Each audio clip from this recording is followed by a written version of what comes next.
Paper one हम ज़्यादा करने की कोशिश आजकल कर रहे हैं। उसकी वजह ये है कि पेपर वन हमारा पहले है, तो we are making an effort के पेपर वन हो जाए। फिर हमारी जो क्लासेस होंगी after the paper one discussion, जब हमारा पेपर वन हो जाएगा 3 मई को, तो उसके बाद फिर हम इंशाल्लाह पेपर टू की भी क्लासेस जो हैं we can continue with that. तो ये जो पेपर मैंने आपके सामने इस वक्त खोला हुआ है, दिस इज़ अक्टूबर नवंबर 2023, और ये वेरिएंट जो है हमारा 1 वेरिएंट है। This is in front of you. Okay जी। तो ये मैंने भी आपको बताया कि this is the October November 2023, और ये 1 वेरिएंट है हमारे पास। अक्टूबर नवंबर के पेपर वहाँ जो रिसेंटली हुए हैं उनको ज़रा हम पहले डिस्कशन में ला रहे हैं, और देखते हैं कि इस पेपर में किस तरह के क्वेश्चन टेस्ट हुए हैं और हमने उनके आंसर में क्या लिखना होता है। As we have already discussed के सेक्शन वन हमारा जो है वो शॉर्ट क्वेश्चंस का होता है, जिसमें मिनिमम 2 मार्क्स का और मैक्सिमम 5 मार्क्स का क्वेश्चन टेस्ट होता है। तो पहले हम ये देखते हैं कि जो हमारे पास मैक्सिमम और मिनिमम मार्क्स के क्वेश्चन है इसमें हमने क्या आंसर करना है। पहला क्वेश्चन जो हमारे सामने है that is the define labour turnover. For this specific question एक दो बातें हैं जो मैं आपसे शेयर करना चाहता हूँ, आपने याद रखना। बहुत से बच्चे लिखेंगे कि labour turnover is the number of staff living business every year. तो बच्चे सिर्फ इतना लिखेंगे कि number of staff living, they will score only 1 mark. The sir definition, over total labour force. the definition of the labor turnover is percentage of business workforce that leaves business every year। तो जो कि उसके formula में हमने percentage इस्तेमाल किया है, तो वी नीड टू रिमेंबर कि हमें इसको लिखते हुए भी हमने ख्याल रखना है कि हम फार्मूला यूज करें उसी तरह से। तो हम लिखेंगे the percentage of the staff living.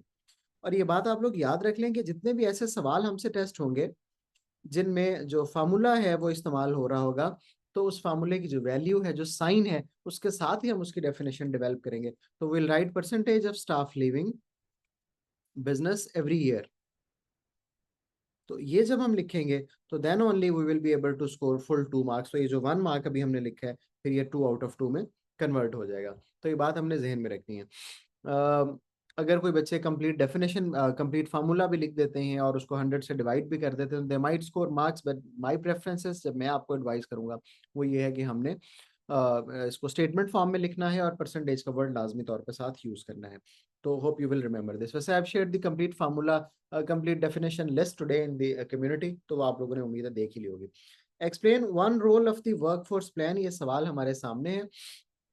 Workforce plan के बारे में हम लिखेंगे कि this is the planning that how many staff we need for the next year, and how many number of staff we need for the next year, and what will be the skill level of that staff.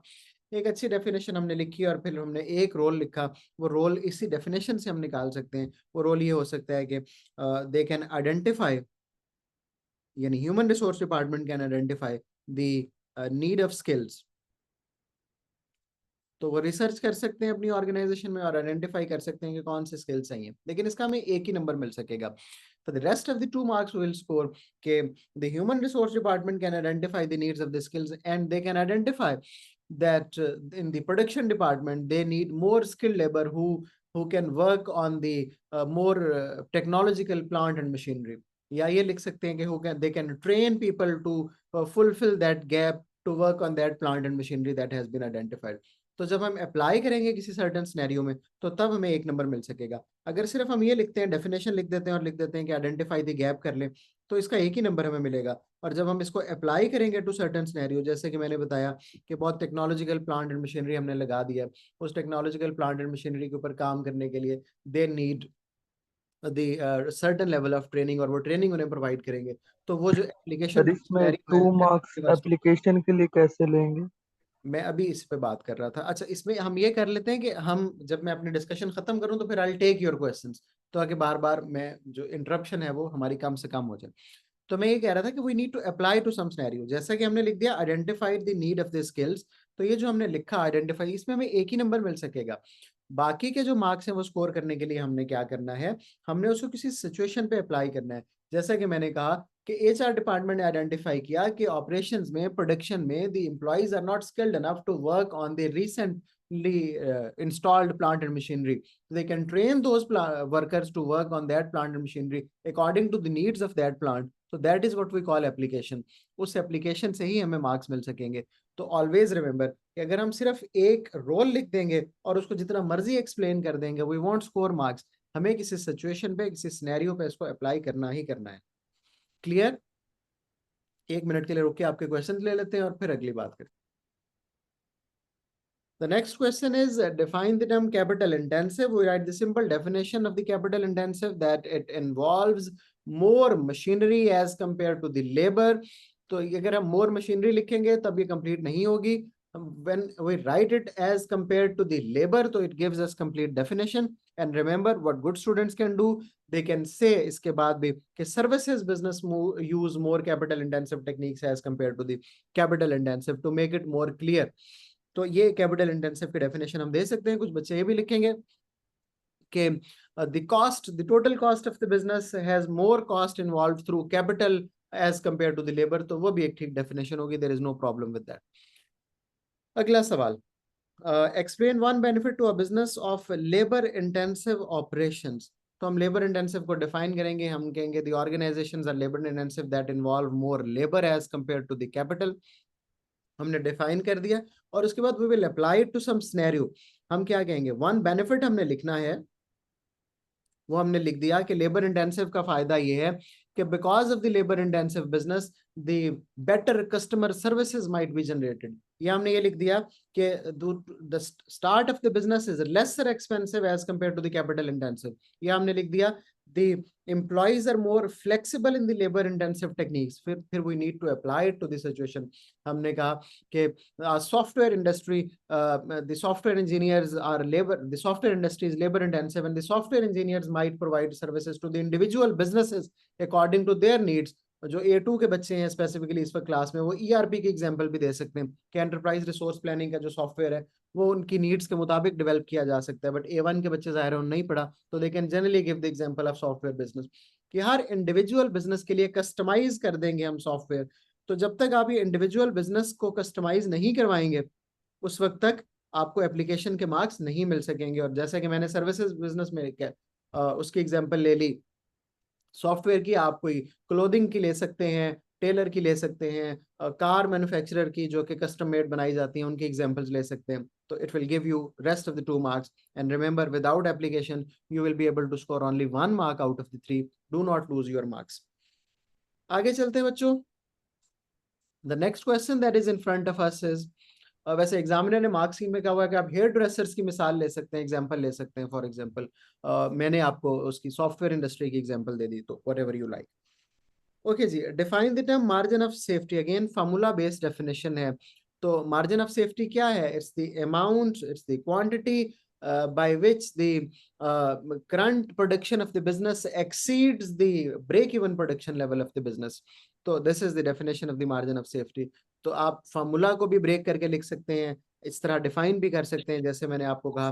Both ways your answer will be considered correct. लेकिन I prefer always के statement form में definition लिखी जाए formula को break करने की बजाय. जो फार्मूला शीट आज मैंने ग्रुप में भेजी और जो डेफिनेशन भेजी है उसमें मार्जिन ऑफ सेफ्टी की एक कंप्लीट डेफिनेशन मैंने लिख दी है. अगले सवाल पे चलते हैं. Explain one benefit to a business, explain one way a business can decrease its break even level of output. हमने बताया break even is the level of output where total cost equals total revenue. For a 3 marks question this is good. और उसके बाद हमने लिखा explain one way business can decrease its fixed cost. ये हमने लिख दिया. हमें पता है अगर हमें break even का ग्राफ याद है तो ये फिक्स्ड कॉस्ट की लाइन होती है, ये टोटल रेवेन्यू की लाइन होती है, और ये जो मैं रेड से ड्रॉ कर रहा हूँ ये टोटल कॉस्ट की लाइन होती है. अगर आप अपनी फिक्स्ड कॉस्ट को रिड्यूस कर लें तो ये जो फिक्स्ड कॉस्ट है ये थोड़ा सा नीचे आ जाएगी. यहाँ पे इस फिक्स्ड कॉस्ट के नीचे आने की वजह से आपकी टोटल कॉस्ट भी नीचे आ जाएगी और वो ब्रेक इवन जो यहाँ पे अचीव हो रहा था वो यहाँ पे अचीव होना शुरू हो जाएगा. For example it was being achieved at 250 units, अब वो 200 यूनिट्स पे अचीव हो जाएगा. तो ये ग्राफ आपने बनाना नहीं है, सिर्फ आपको समझाने के लिए कि फिक्स्ड कॉस्ट को कम करने से आप अपना ब्रेक इवन अर्लियर अचीव कर सकते हैं. Again we need to apply to a situation कि एक बिजनेस जिसकी वेयर हाउस कॉस्ट बहुत ज्यादा है, for example what a business can do, अगर वो इतने नंबर ऑफ यूनिट्स नहीं कीप कर रहा अपने वेयर हाउस में या moving to the just in time for example, तो what business can do, business can reduce, business can take a smaller warehouse. As a result of that the fixed cost will be reduced and leading to the earlier break even achievement. तो वो आप उसमें लिख सकते हैं. The next question is 5 marks question. उस पर जरा बात करते हैं. 5 मार्क्स क्वेश्चन की जो मार्क्स स्कीम है दैट इज 1 + 2 + 2. आज भी जो परसों वाले बच्चे थे मुझे क्वेश्चन कर करके भेज रहे थे और मैं देख रहा था कि 5 मार्क्स के क्वेश्चन में दे मिस दिस पार्ट, ये जो एप्लीकेशन का पार्ट है। 3 मार्क्स में बच्चों ने बहुत अच्छी एप्लीकेशन की हुई थी, लेकिन जो 5 मार्क्स का क्वेश्चन है उसमें भी बच्चों 2 नंबर की एप्लीकेशन है। आप लोगों के याद रखने के लिए मैं बता दूं एक बात, कि बिजनेस के हर एक सवाल में 2 मार्क्स की एप्लीकेशन, यानी starting from the 3 marks to A to 20 marks question, हर एक सवाल में 2 मार्क्स की एप्लीकेशन है, तो किसी में आप मिस नहीं कर सकते इसको। खैर जी, इस सवाल की तरफ चलते हैं। एनालाइज वन वे बिजनेस में be affected by the dynamic business environment. एक वे हमने बताना है जिसमें बिजनेस जो है वो डायनामिक बिजनेस एनवायरनमेंट से अफेक्ट हो सकता है। तो हम पहले बताएंगे कि डायनामिक बिजनेस एनवायरनमेंट क्या होता है। बच्चों, I request all of you to mute your mics, वरना फिर जो है वो थोड़ी डिस्टर्बेंस रहती है। Okay, analyse one way that a business might be affected. Dynamic business environment क्या होता है? The environment that continue to change, for example increase in competition, for example the advancement in the technology, for example the changes in the consumer income, ये सब dynamic environment है that are affecting our business positively or negatively in both ways। तो हमने एक वे लिखना है, one way business में भी अफेक्टेड। तो हम टेक्नोलॉजी सबसे ज्यादा अच्छा है, जिसमें मैं भी सबसे अच्छा आंसर लिख सकता हूँ, और I expect from all of you कि आप भी सबसे अच्छा आंसर लिख सकते हैं।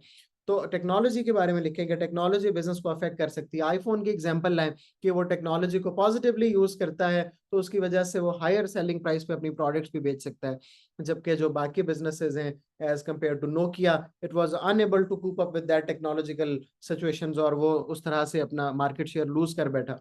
तो that is the way we can explain it. और फिर हम इसको एनालाइज कर सकते हैं, चेन ऑफ आर्गुमेंट्स बना सकते हैं, उसके बेसिस पे हमारा जो आंसर है कंप्लीट हो सकता है। जैसे कि मैंने टेक्नोलॉजी के मुतालिक बताया, इनोवेशन के मुतालिक बताया, इसी तरह हम ये भी कर सकते हैं कि कंज्यूमर इनकम अगर चेंज हो रही है तो businesses might be affected negatively.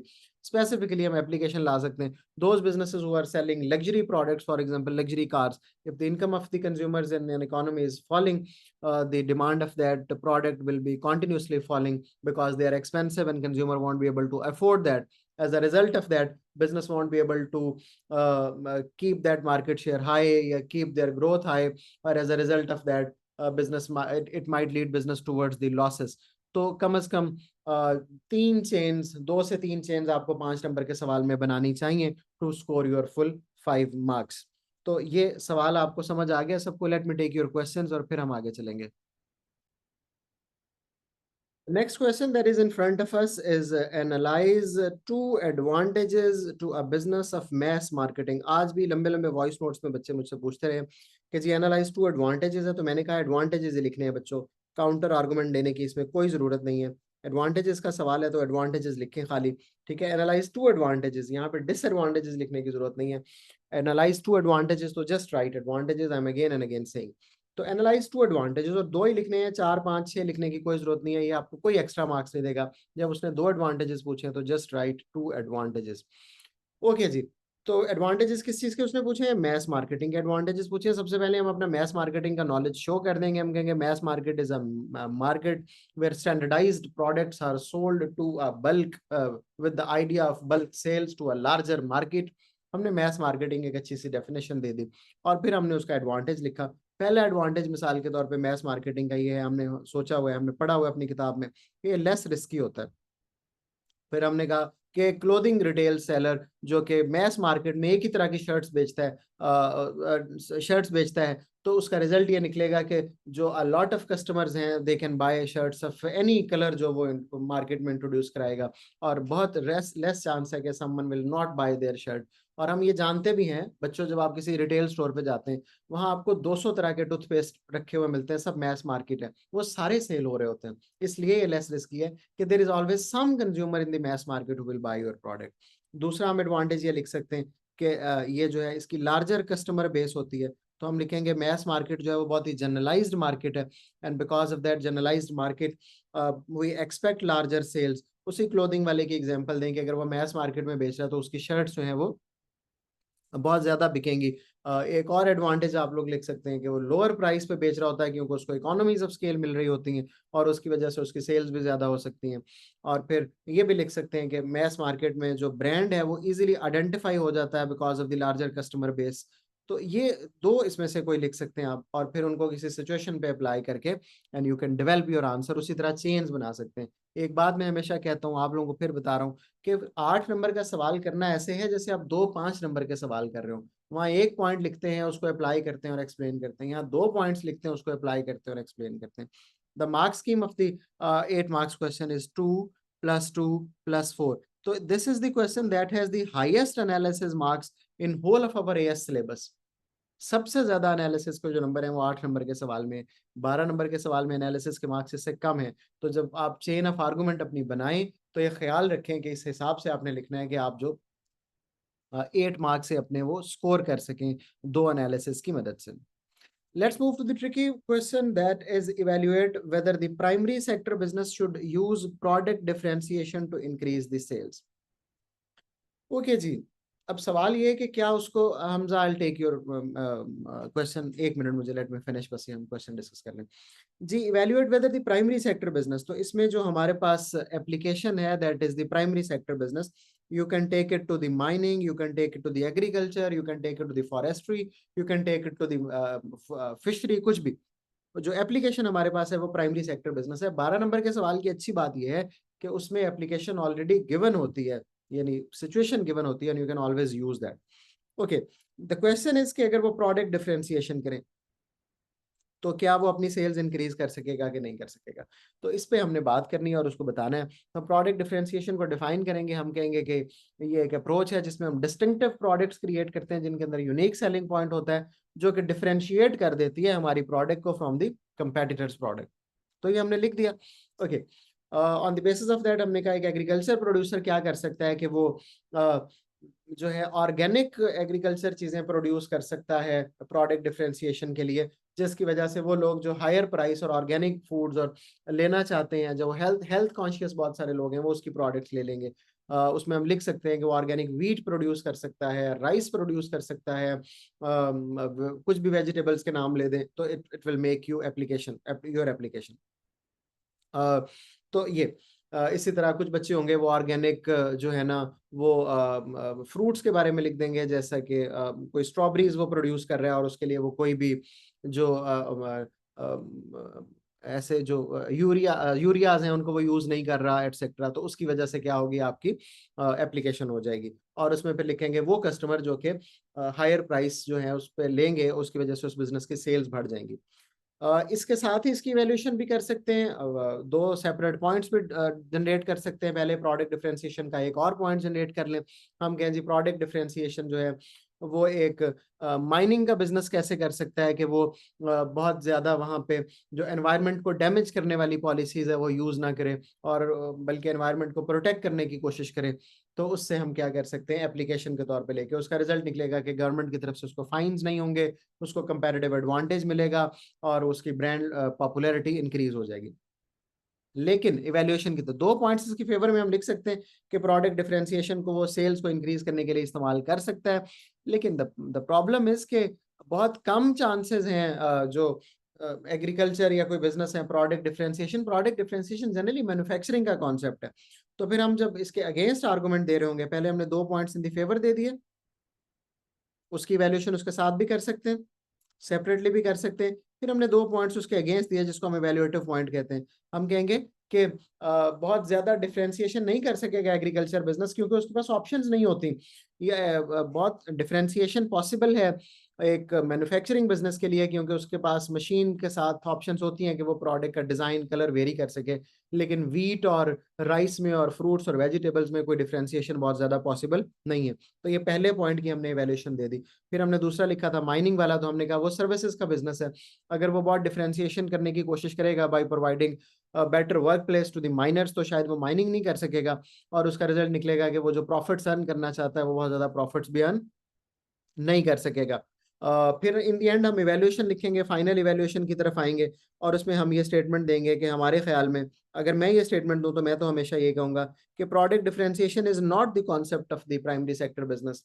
बहुत पॉसिबिलिटीज उसके लिए नहीं है प्रोडक्ट डिफरेंशिएशन के। लेकिन फिर भी ये डिपेंड करता है, किस चीज पे डिपेंड करता है, ये स्टेटमेंट देने के बाद मैंने कहा वो डिपेंड करता है कि जो एंटरप्रेन्योर है, जो फार्मर है, जो माइनर है, वो कितना कितना इनोवेटिव है पहली ये बात ये जिस पे ये डिपेंड करता है कि उसकी इनोवेशन कितनी ज्यादा है। अगर वो बहुत इनोवेटिव है तो वो प्रोडक्ट डिफरेंशिएशन ला ही सकता है।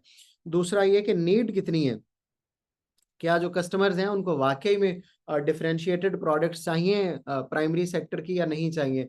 और फिर थर्ड हम ये लिखेंगे स्पेसिफिकली कोई और पॉइंट के ये भी डिपेंड करता है कि फाइनेंशियल सिचुएशन क्या है, क्योंकि प्रोडक्ट डिफरेंशिएशन करने के लिए आपको पैसे भी बहुत ज्यादा चाहिए होते हैं। तो on the basis of that इस तरह से हम इसको कर सकते हैं डिफरेंशिएट, और फिर फाइनल इवेल्यूएशन हम डेवलप कर सकते हैं। तो this was the discussion on the paper. Let me take your questions now.